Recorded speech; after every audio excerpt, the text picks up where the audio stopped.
was talking to somebody the other day, and they brought up a subject which I hadn't actually considered, because it's kind of like your own moral compass.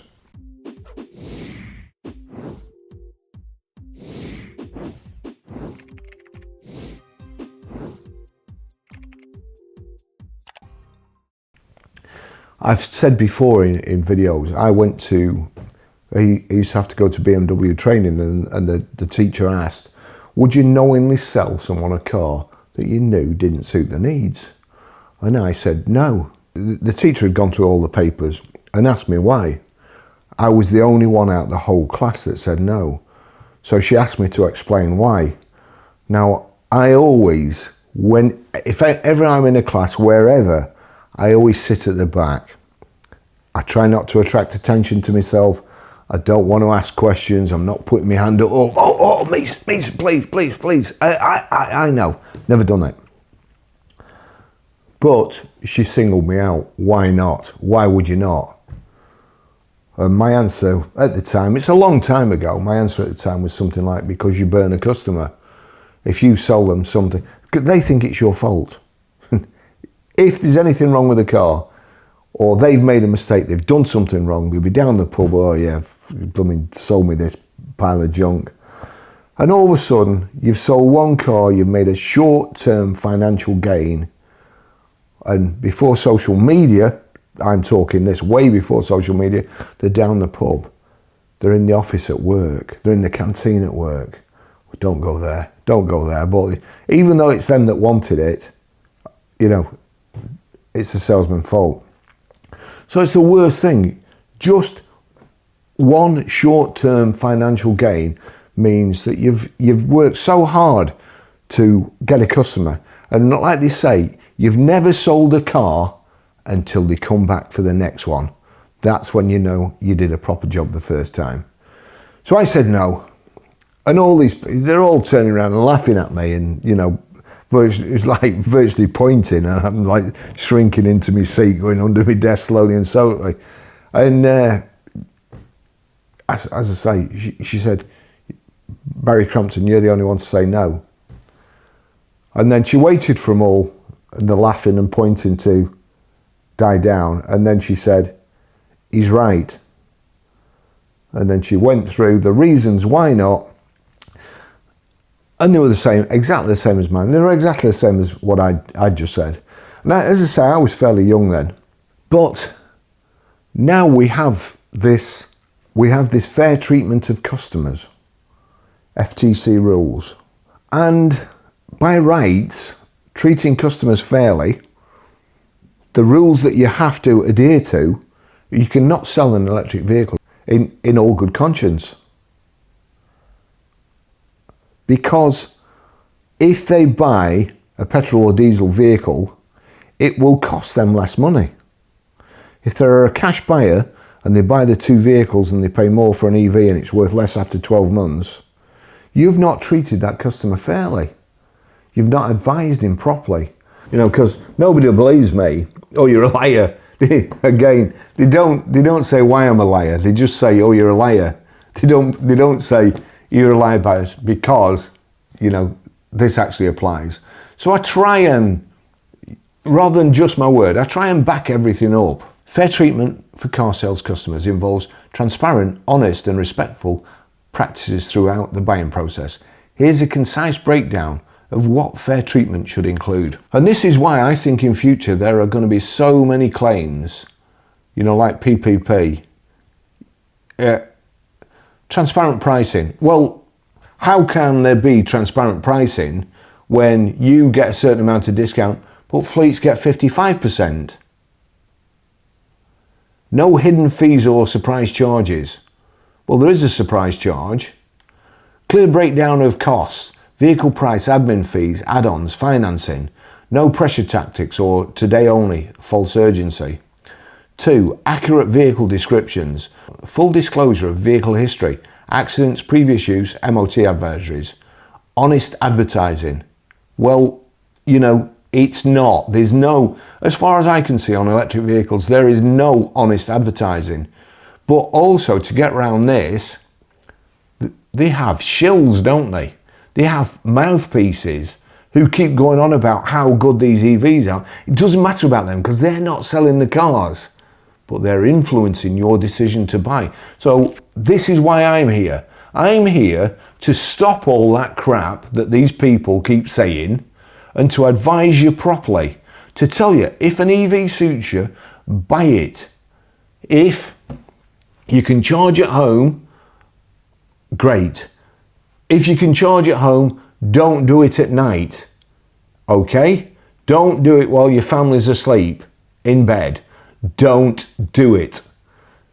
It's a long shot, but you only need to happen once when you've lost your family, you've lost your house. Don't do it. That would be my advice. That would be my advice. If I was selling EVs now, do not charge your EV at home at night.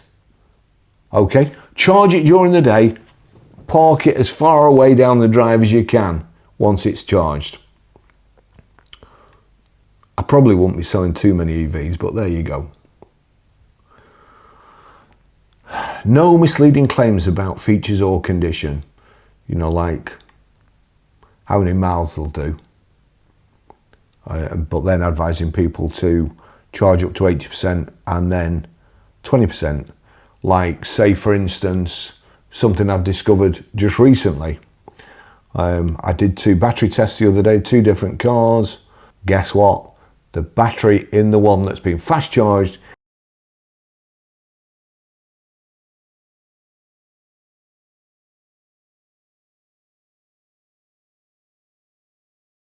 when they say, oh yeah, you know, you can charge it up, it only takes 10 minutes. By the time you've had a wee, honestly, it'll have charged up and you can carry on. You can carry on your way. Right, okay. Well, does this sound as good? Well, you can go and fast charge it, and by the time you've had a wee, you've ruined your battery a bit more. Don't sound so good, does it, when you say that? Clear warranty and returns policy. Clear terms on what's covered under warranty. Transparent returns or exchange policy for faulty vehicles. Clarification of statutory rights under the Consumer Right Act 2015. Roadworthiness and preparation. Cars should be properly inspected and serviced before sale. Safety critical issues, brakes, tyres, suspension must be addressed. What about battery? What about if it's a used car and the battery? How can you say, because that's, if a battery goes up, you will know about it. So how can anybody sell an electric vehicle without a battery state of health certificate? And examining the battery for marks underneath, for any damage. How can they? How can you sell a write-off that's been in a shunt, repaired, without having the battery thoroughly checked, the integrity of the battery fully checked? Because if any salt water gets in it, that will go up like a Roman candle. Respectful communication. No condescending. This is where they all fail in that. 5. Respectful communication. No condescending or dismissive behaviour. All questions answered fully and honestly. Sales staff should listen and not push unnecessary upsells. 6. Finance and PCP, HP transparency. Clear explanation of interest rates, total repayable amounts and balloon payments. No misleading info about affordability or final ownership. Well, again, that has to be misleading because at the end of your term on an EV, it's more than likely there is going to be no equity in that EV and that you will give it back to the finance company. And that's what everybody's saying. Oh, you know, depreciation don't worry me because I get it on a PCP and then I just give it back. Well, you're stupid. You're an idiot. You're thick. You do not understand the concept of PCP. You are just making an excuse as to why depreciation doesn't matter to you. It does. Because if you buy the same ICE vehicle, there's a very, very good chance that you will have money left in the car and that you can go and part exchange it against another car and you've got enough equity in the vehicle to pay the deposit on your other car. rather than just wiping your mouth, ringing the leasing company up, come and pick it up, and it going, the leasing company don't want it back because they're going to blow an average of £2,400. That's why the BVRA are writing to the government unwanting subsidies, because they're blowing so much money on EVs that are coming back. And do you know what saved a lot of the companies? The ICE vehicle residuals. The ICE vehicle residuals have been worth more than they thought they would, because they're that good at the jobs, at forecasting what things are worth. They've got EVs massively wrong, and they've got ICE vehicles wrong too, because ICE vehicles are worth more. So, in all good conscience, how can I tell you to get an EV on PCP when I know perfectly well that you're better off getting an ICE car? It's something for you lot to think about, honestly. Clear explanation of interest rates, total repayable amounts and balloon payments. No misleading info about affordability or final ownership. And now, I'm going to tell you a story. Very clever man that I knew. Unfortunately, he's dead now. Very, very clever. In fact, I'd go as far as to say he was a genius.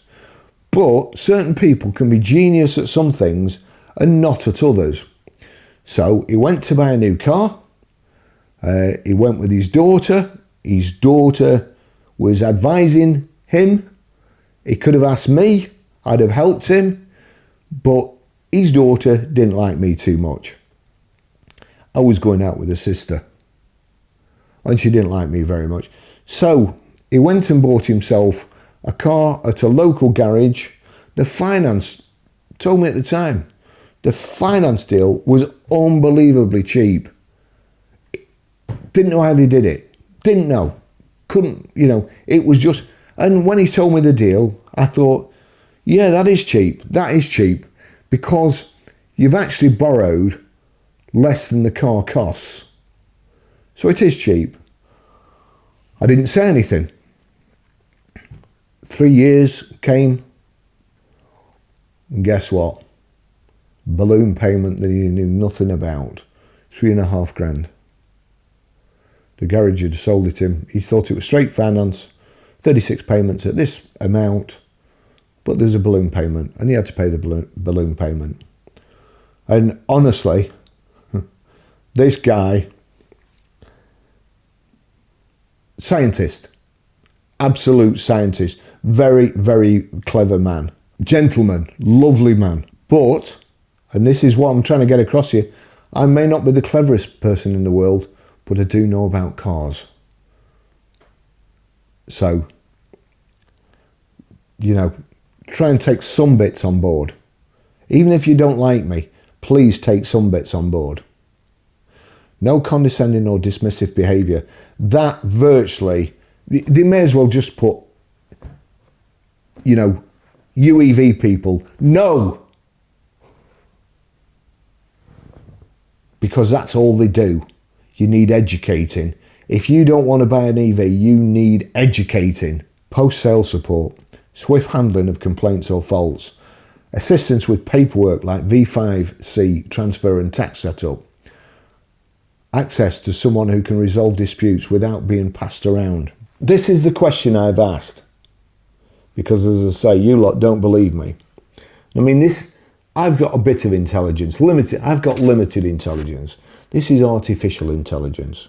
Under the fair treatment for customer rules, can you sell someone an EV that you know will devalue a lot faster than an ICE car, and they will lose more money if they buy it? Under the principles of fair treatment for customers, particularly in UK, Consumer Protection Law and FCA Financial Conduct Authority rules, where finance is involved, knowingly selling a customer a product that is likely to cause them significant financial loss without clear disclosure can be considered unfair or even mis-selling.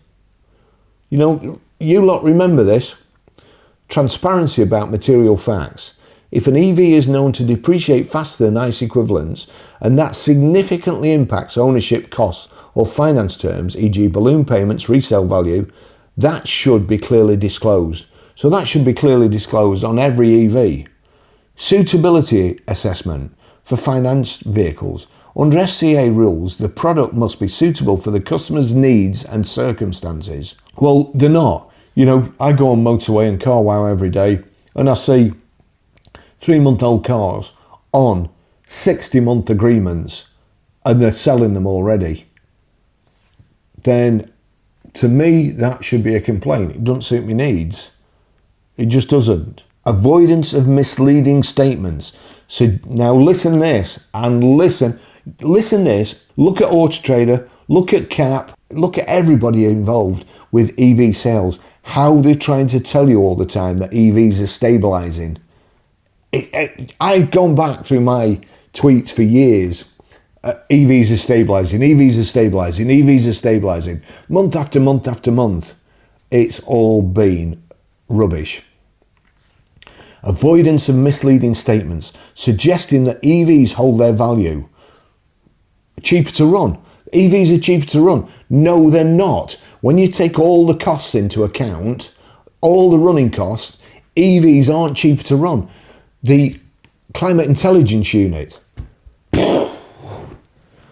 you'll save £1,600 a year by buying an EV. No, you won't. No, you might save £1,600 a year on fuel, but you'll blow £8,000 in total cost of ownership. Avoidance of misleading statements, suggesting that EVs hold their value or you'll save money in the long run, when that's unlikely, could be considered misrepresentation. It's not misrepresentation, it's a fucking lie. So can you sell it? Yes, legally you can sell the EV if the buyer is fully informed, understands the risks, e.g. depreciation, battery replacement costs, market collapse, and no false claims are made. No, you shouldn't sell it without disclosure, especially if you're aware of high depreciation or upcoming market issue that the average buyer wouldn't reasonably know what a grant's going to do to EVs' second-hand values. You can't sell an EV at the moment. You can't. That's it. None of you can sell an EV at the moment because you don't know what's going to happen. You don't know what's going to get a grant, do you? Relevant UK standards. Relevant UK standards. Consumer Rights Act 2015. Goods must be as described, fit for purpose and of satisfactory quality. FCA Principle 6. A firm must pay due regard to the interests of its customers and treat them fairly. Consumer Protection from Unfair Trading Regulations 2008 prohibits misleading omissions or aggressive practices. If a dealer knowingly offloads a heavily depreciating EV onto a customer, especially under finance or PCP, and misleads them about resale value or running costs, it could be grounds for a complaint, refund or legal action. In my opinion, nobody should be selling you an EV unless you've gone through all that. What they did years ago, they made the customer sign a disclaimer, and the disclaimer read something like, because you'd say, right, Mr. Customer, do you want payment protection on your finance agreement? You'd say, no, I'm all right. Okay, well, you are away. Can you sign this for me? Because I've just got to, cover my back to say that I've offered you this just in case in the future you get made redundant, you get cancer, your wife dies, liver disease. And it was horrendous. It was like basically the front of a cigarette packet. And it was an awful way of selling things. But that's what they do. That's what you should do with an EV. You should have a checklist. The seller should have a checklist, and then he should have to give it to you, and you say, oh yeah, you've told me EVs are, yeah, they tank, yeah, they don't do as many miles to the kilowatt as they say, yeah, they're not as cheap to repair as an ICE car, yeah, they lose more money than an ICE car. Hang on, what on earth am I doing? They'd never sell an EV, would they? Honestly, they'd never sell an EV. Thanks for watching. See you in the next video. Bye-bye.